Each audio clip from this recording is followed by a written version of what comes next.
What's going on, everyone? Welcome to another edition of the podcast. Hello, how are you today? My name is Mitch Corbett, and today I have a great guest. Her name is Joy Morgan. She is at ink.joy.tattoo on Instagram, and she has most recently done some work on myself. My tricep, I got a nice little cute kitty cat clawing down my tricep there, and she is new to the tattoo game. She is a tattoo artist, I guess is the word, and she's a very fun story, a very interesting story, and I really enjoyed talking to her. I enjoy the artwork that she does, and I'm very impressed with the studio that she has at her home, and she's kind of doing it DIY, and I can really appreciate that and really enjoy that aspect of, like, doing it yourself, creating it yourself, and like making the time to follow and chase that passion that she has for artistry and tattoo. And yeah, it's just a great conversation. So let's get to the conversation with Miss Joy Morgan and talk to her about tattoos. Let's get this show on the road. Welcome very much, Joy Morgan, to the podcast. Hello, how are you today? Thanks for being on the podcast, and thank you for doing my tattoo of my little kitty cat on my tricep there. How's it feeling? Good. Yeah, it's peeling a little bit, like just dry skin around it, but it should be good to go. I gotta shave my arms later today, so we'll see how that goes. So I want to have you on podcast because, like, we were talking while we were doing you were doing my tattoo. That this is kind of a new game for you, being a tattoo artist and everything, and how you kind of want it to be more full time as opposed to like a hobby sort of thing. So like basically, you are someone that works in a business oriented background, and you're struggling with your creativity, and you become a tattoo artist. So kind of take me through that process of like wanting to be a tattoo artist. I know you have a lot of ink on yourself. Yeah, just a couple tattoos. Yeah, no, I've been wanting to do it since I was a kid, but just never really got into the that whole industry. I grew up in Stratford, so I was always pushed for art, music, and that kind of thing, right? So, but it never really presented itself as an opportunity until I got really bored during COVID, and I had to try to do something. So I just bought a really cheap kit off of Amazon and played around on some fake skin for a while. And when I threw it out to friends and family that I wanted to try this and start out, I had no lack of um, volunteers, I guess, skin sacrifices. So yeah. An odd way of putting it, skin sacrifice. Jesus Christ. Are you a witch? Boil, toil, and trouble, or some shit like this. I was surprised that people lined up for it. So it was overwhelming. Well, So I think it has to do with something. Well, tattoos are generally like the thing about that attracted me to come to you is like you're new. I saw some of your designs; they're all very good, and you're also very affordable, which is how I think most artists start out with. Like, I know some of the other tattoos I have with an artist in St. Catharines and Katie Holly, who I also had on podcast. When I first went to her, it was like $6 an hour, and now she's up to like $150 an hour. Like I honestly cannot afford to have her on the podcast or on to do work on me anymore. But like, I think people tattoos have become more and more common with a lot of people, and it's like more and more accepted in society. And so when you get to like say you're going to do tattoos and you need volunteers, everyone's like, me. I want to look cool. I want to be a piece of art. Let them do me. So like were there any hesitations? Like, I mean, because that's a big, like, you have to buy the equipment, you have a whole studio in your house. I mean, it's a lot of money to invest in this sort of like side hobby slash career you're going down. So like, how do you, like, obviously you have a supportive husband, you do a lot of work on him as well. So like, how difficult or not difficult was it? Like, was it so easy just to like do it? to start the studio, maybe. Yeah. Yeah, it took a bit of convincing with the hubby for sure.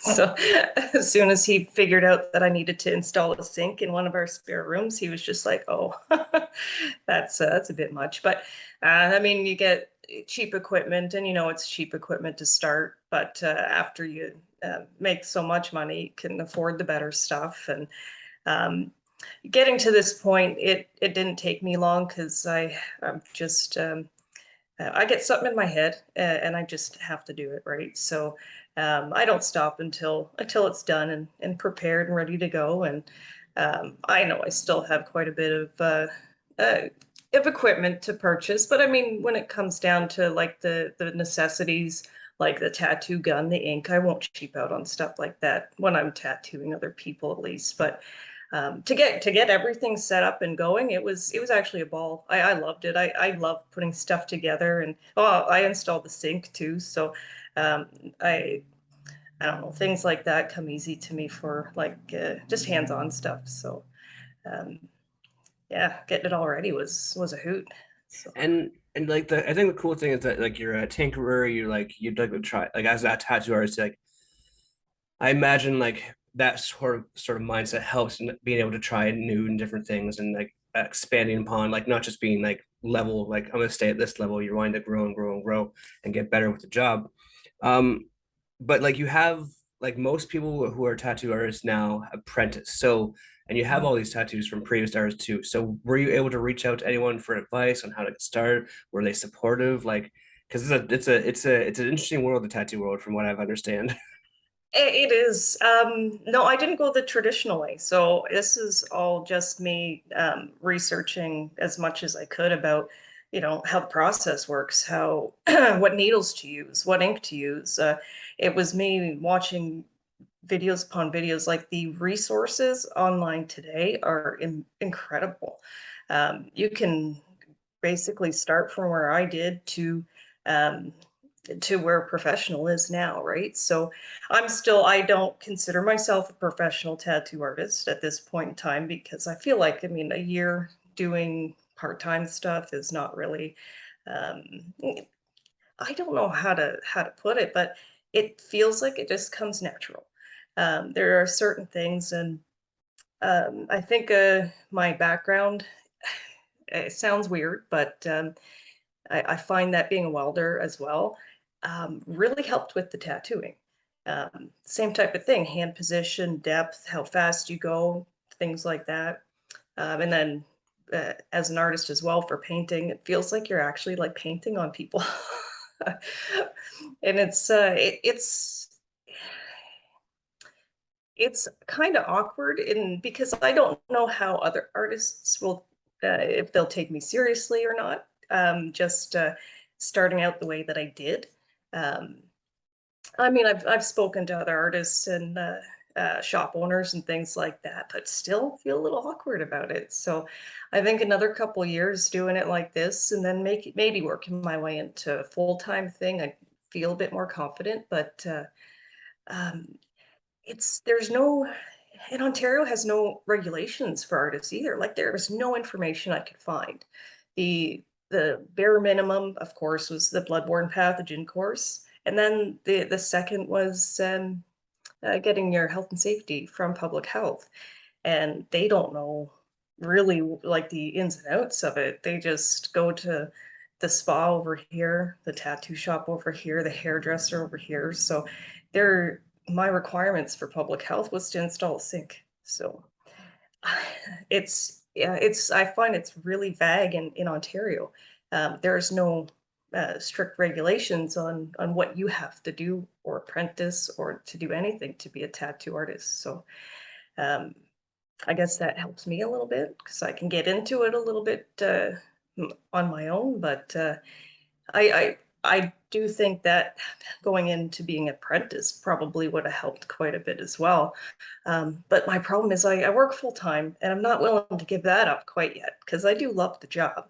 And I mean, there's pension and benefits that are included with that too, right? So to just throw all that to the side to do the tattooing is a little kind of scary, right? So To be young again, eh? I mean, if you if yeah, you if yeah, you were 21, 22, you'd be have gone down the apprentice path and be part of the shop yeah. and everything. That probably wouldn't have met your husband. You know, like Right. it's interesting how our lives take these certain paths. I mean, like specifically with you, I mean, you mentioned art. So who kind of like were your inspirations growing up as an artist? Like, you were always drawing, I imagine. Oh yeah, just constant. Actually, my mom, she's a phenomenal artist. She does watercolor paintings. She does that, well, retirement gig, but she did that kind of like the part-time side job too. Um, but So she it runs took in the me in. family. That's why it comes naturally to you. I see how. I guess, right? Yeah, my brother too. But my mom took me to um, a pretty well-known watercolor painter in Stratford when I was growing up. Is an adult course, but I guess she was pretty impressed with my brother and I, so she let us stay. We were also well behaved, so that helped. But just to have that kind of influence growing up my entire life, it was, I mean, it just felt like a natural path, right? So then, I mean, after welding, I continued to do metal work. So that's, I mean, I get stuck, something stuck in my head and I just got to get it out somehow. So Yeah, so you're a tattoo artist and you're also a metalwork artist. So I mean, you do like you have some of the designs in your shop there, and it's kind of cool to see how many avenues you have for like rest and relaxation. Like you have to get it out of your soul to really enjoy and live a happy and healthy life. And you mentioned the pandemic and how it was very hard for you to do the pandemic, and you need something, right? So mhm. in that regard, would you say that the pandemic was actually more beneficial to you because it pushed you in that direction of being a tattoo artist? Yeah, I mean, in a lot of ways, it was, it, um, I'm sure a lot of people feel the same way that I do about having to be stuck at home and, not going on life as normal. But absolutely, it if it wasn't for that, I don't think that I would have continued in this direction.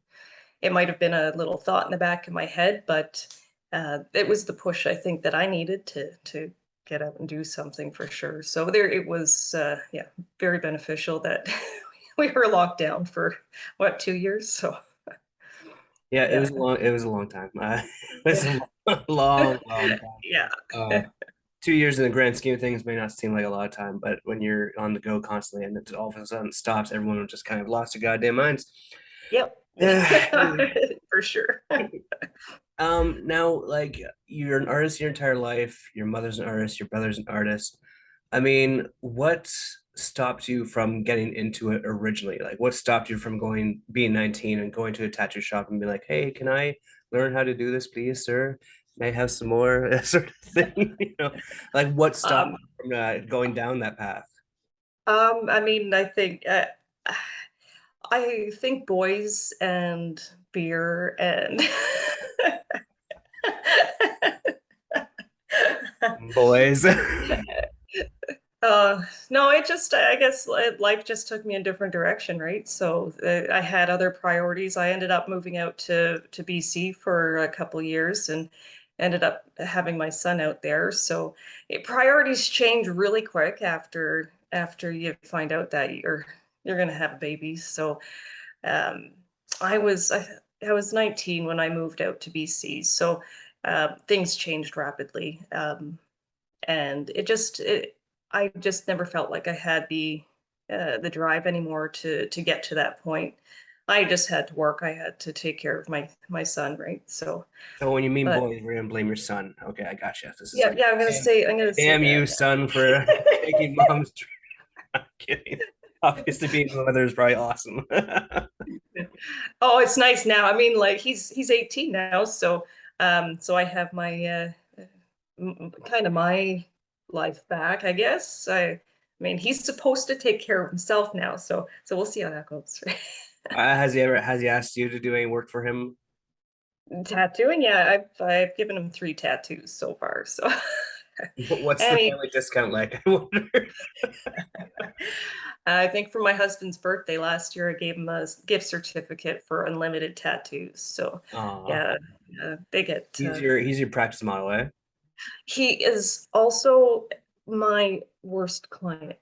He's gonna hate me for saying this, but it is true. I mean, he's the most picky man that I have ever met in my life. Please So tell me he cries when you get tattooed. Like that'd be awesome. I don't get that satisfaction.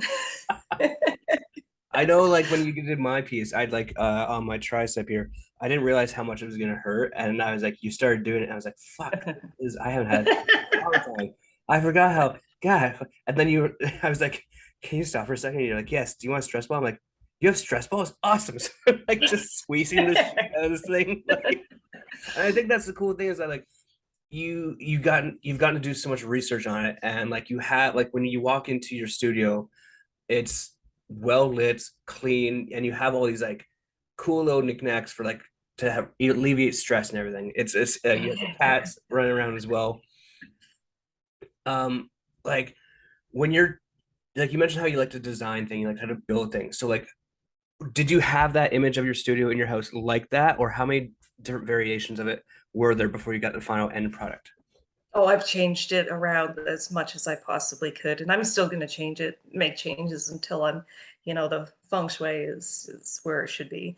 Um, but I still use it as my office for my day job as well. So it's hard to get rid of like the big desk that's in here. But eventually, I mean, I'll get a smaller one, maybe throw in a different room, and then I can utilize the whole space as the studio. But I don't think I'll be done, you know, getting things arranged the way I want to for a while. But I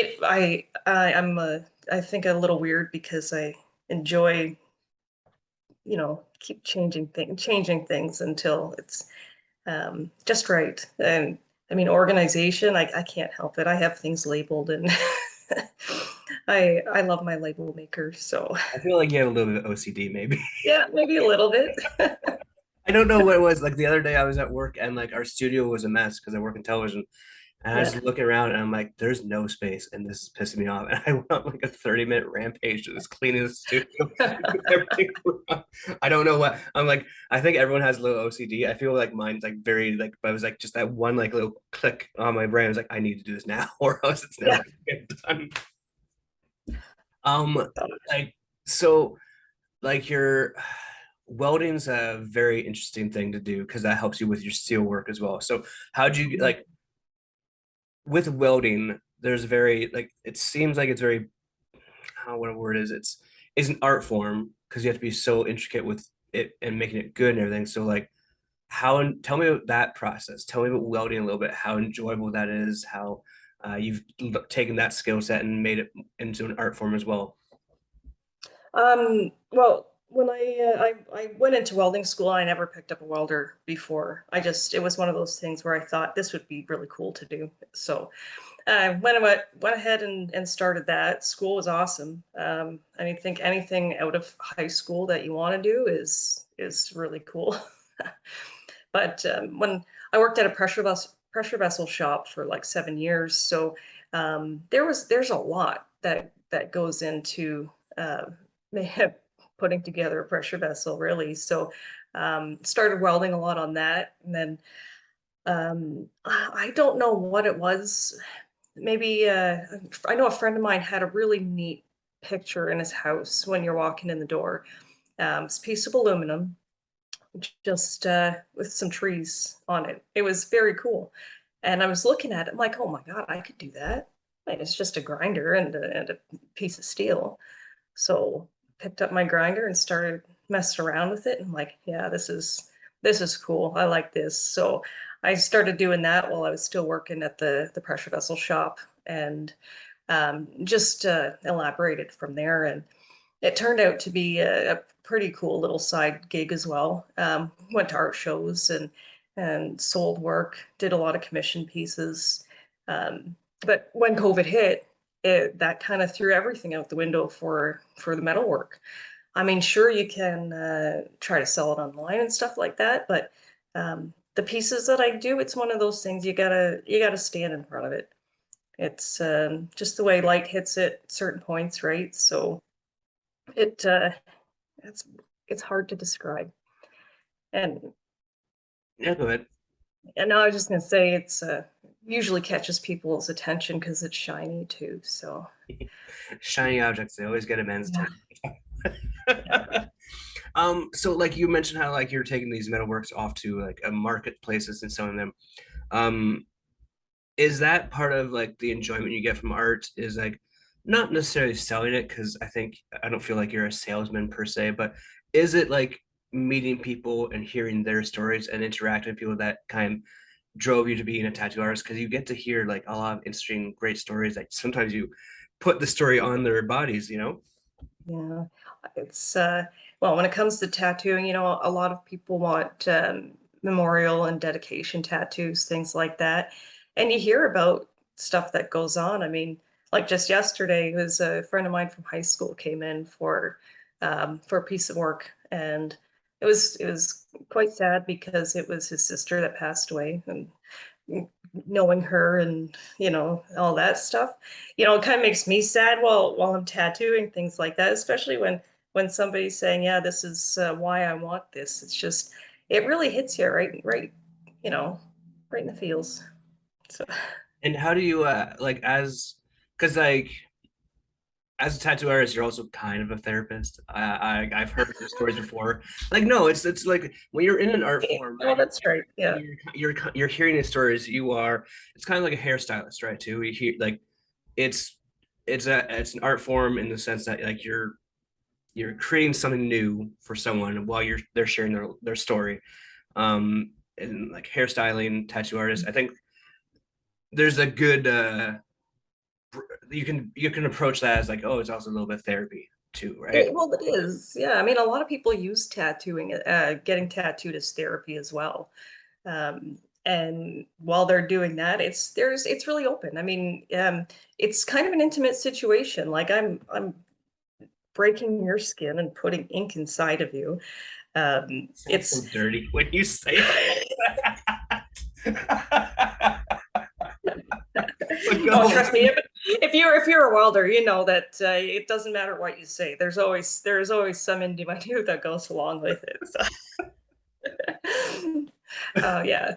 It is though. Like it's a very it's an intimate kind of thing because you're hurting somebody because they want it.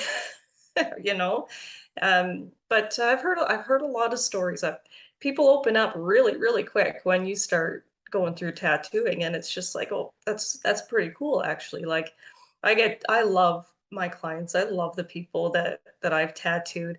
They have been so supportive, like especially being, kind of going about it a little bit different than most people, right? So it's so cool having the clientele that I do. Yeah, a small community too, right? So it's a little more. Uh, you find out, oh, this person knows this person, so and this is the other person that came in the other day. Like it's just like, oh wow, okay, so everyone's pretty connected, right? So, but that's small town kind of thing too, right? So.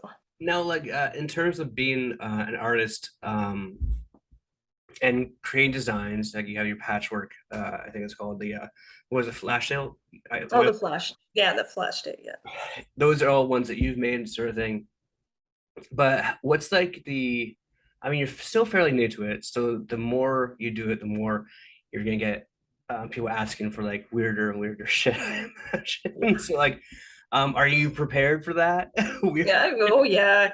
Bring it on. No, it's kind of funny though, is that sometimes I'll nail a design, and sometimes I send something out, and someone's like, no, that's like not what I had in my head. It's so hard to just get inside someone's head and pull out exactly what they're looking for, right? So I try, and I mean, I have no issue going back over and over and over to do these designs because it's on your body forever. Well, I mean, it doesn't have to be. There's the whole tattoo removal thing now, right? But for the most part, you get that on you. I want to make sure you're happy with it. I want people just to be like, yeah, I love this piece. Like I have artwork on my body that I have had my tattoo artist do a long time ago, and I love it. Like there's nothing different that I'd want on my arm, you know? And I want people to have that same sense 10 years later too. So it's it's cool. It is really cool. So like tattoos were always a thing that you were into. Like what do you have on your body that you're like most proud of? Well, the my one arm, I have two koi fish. More of a Japanese thing. I love Japanese style stuff. If Yeah, you didn't you notice when had cherry you're, blossom in the yeah. studio, and first thing I was like, my wife loves cherry blossoms. So Yeah. So this is it, but the I did a lot of research before I got the tattoo, because the koi represent different aspects of your life. So different color, the orientation that they're swimming, that type of thing. It means something different. Um, so that's why I got what I did, and it's pretty. I will never regret getting that tattoo for sure.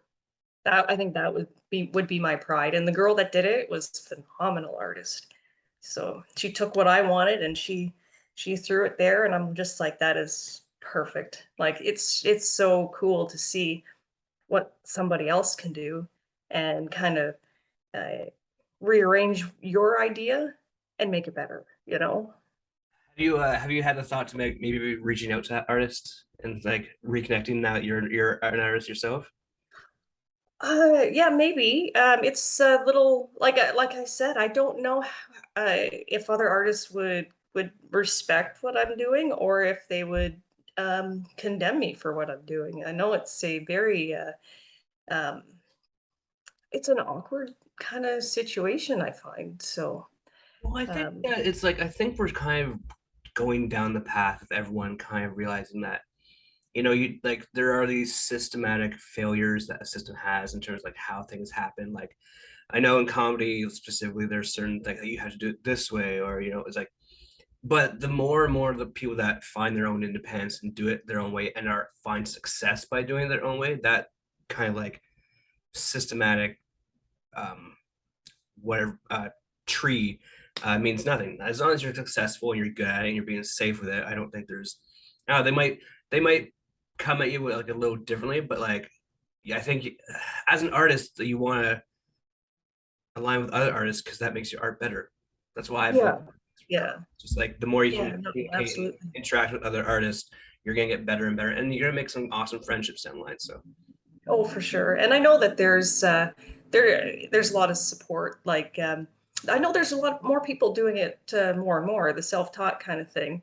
Um, I mean, some people shouldn't, but or some people should just, take their time, practice until they're blue in the face on fake skin kind of thing. Um, but I know it's more and more lately. Um, it's but some people just have that ability. They have that natural talent, right? Just to go and do it. I've heard a lot of horror stories with apprenticeships as well, like yeah. pretty nasty stories about doing that, um, and having to pay somebody to um,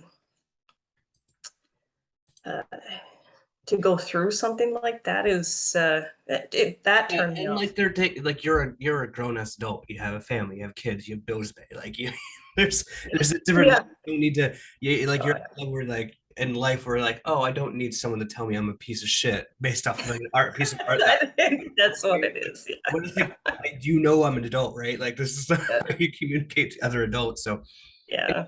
like anytime there's an apprentice like a level of apprentice like you're gonna hear some horror stories. Like I mean specifically like I interned um which I guess is an apprentice at the Score Sports Network a long time ago, and I got fucked over by someone else who was a producer by just lack of communication. I was like, oh well, of course I'm the Yeah. one that gets pinched for it and everything, even though there was nothing wrong with it. It was just like, yeah, art is a very strange and chaotic world. It certainly is. And it's weird having people ask me if I would take on an apprentice. I'm sitting here like, are you serious? Like I'm just Time. I can't someone have oh, if I could squeeze someone else in the studio, maybe, but Not Yeah. today, not So anytime soon, I imagine. yeah. Oh no, God, my goodness, no. Now it's yeah, art is a very it's so I can't even describe it. Like there's you can do anything. There artwork is everywhere. And What people was it, don't get what was it like your first client when you had the studio all set up? Like how nerve-wracking was it? How rewarding was it? Like I imagine it was probably just like a lot of fear, but and a lot of angst, and then afterwards you're like, holy shit, I've earned my beer today. my first client that I did not know personally who paid me for a tattoo. They knew that it was new and they didn't care because, well, it's two, they got matching tattoos and they didn't care because I was cheap. So, but but even after that, like they've spread my name around quite a bit, and the girl that was in, she's come back and she's getting sleeves, she's getting so much work done. So I'm just like I can't. Uh, it's fulfilling. I mean, I have increased the prices since then, but she's still coming back and paying for it. But yeah, it's really neat. Just to, I have a lot of returning clients too. Maybe because my prices are pretty pretty I mean, low. like that's not to knock, right? I mean, you're a good artist, you're a good tattoo artist. Like you've done some really nice work. You are very affordable, maybe too affordable, like you said. But in a day and age where everything else has the price of everything has gone so astronomically high, and the pandemic has fucked everything up.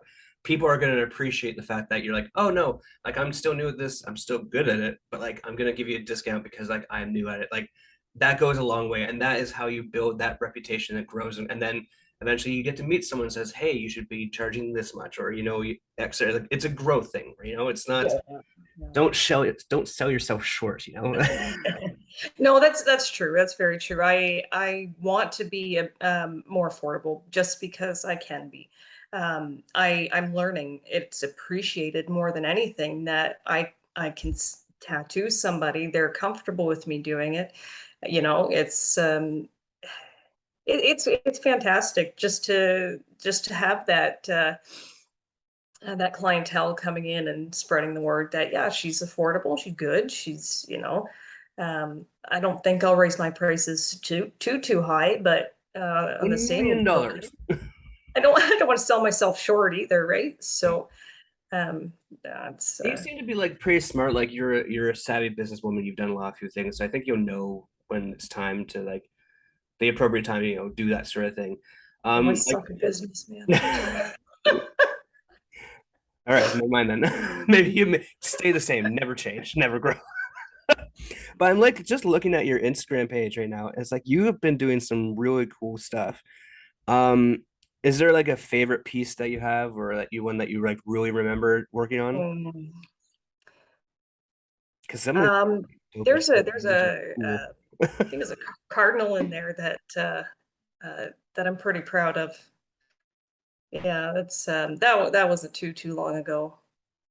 Just the style. I love that style of tattooing. But And you seem to be really into like doing a lot of color schemes. Is that oh, I love color. Yeah, talk to I me about love color? colors. Because I only have black and white tattoos. So Yeah, it's I don't know. I think it's just it's like painting, being able to throw it out there and do it as I see it should be done, kind of thing, right? I mean, don't get me wrong, I love the black and gray, and that's really cool. But when I get to start coloring, I mean, people hate it because it's usually a lot more needles and a lot more irritation. so what's the stress balls for?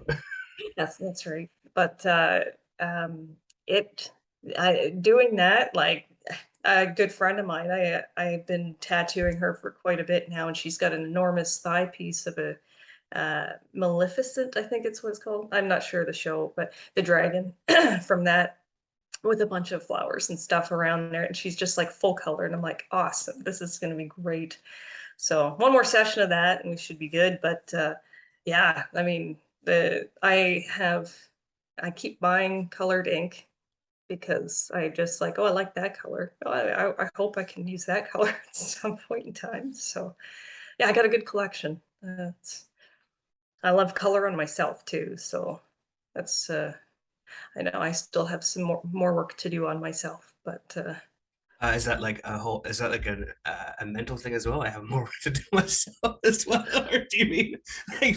I think everyone has some work to do on themselves specifically, so I don't think you have to worry too much about that.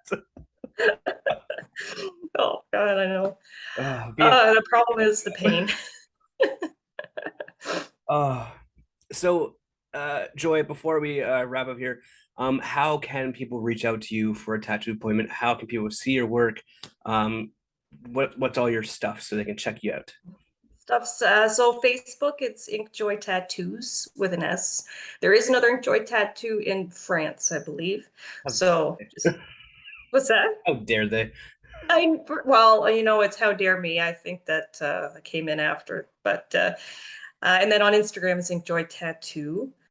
And there's booking buttons on Instagram. I have an automatic booking system, so you can basically book yourself in for consultation and for the tattoo. So yeah, either that or people can also text me or give me a shout. Maybe I don't not know. release your phone number on. Let's not do that. Yeah, I was just gonna say it's awkward. Or inkjoytattoo@outlook.com. Yeah, Uh, I highly recommend checking Joy on Instagram. It's ink.joy.tattoo on Instagram. And you just scroll through her page and see so many cool things. Fucking skeletons, feet, dragons, hands, dinosaurs, all that fun stuff. well, thank you so much for having me on, Mitch. It's been fun, and hopefully you get some more work done. So I gotta try and convince my wife to come down, but she hates paint, so we'll see. I know she wants one, especially since I got the cat one. yeah. But yeah, she's does not like pain. I'd have to have her sedate or something like that to give her Numbing cream. Try some numbing cream. There you go. Thank you so much for being on the podcast. I really enjoy your story. I think it's very cool that you're chasing your dreams now, and can't wait to come get another tattoo from you. Awesome. Thanks, Mitch. All right, everyone. I hope you enjoyed that conversation with Joy. Again, you can find her at ink.joy.tattoo. Check out her Instagram page. She posts all of her artwork on there. All her flash sales are on there. And if you're looking to get an affordable, fun tattoo and check out her cool studio in her house, just shoot her a message and she'll oblige. I'm sure as the years go on, she's going to get a lot busier. But now's the time. I mean, it is Christmas season. Why not treat someone you love to a tattoo, right? So thank you all for listening. I've really been enjoying this podcast. We got some more great guests coming up, guys. It's sporadic, but it's just, I love having conversations with people. So I appreciate you guys listening, to the ones that do, and to the ones that don't. Well, I guess you won't hear this, but whatever. Anyways, thanks so much for tuning in, and I will talk to you guys down the line. Cheers.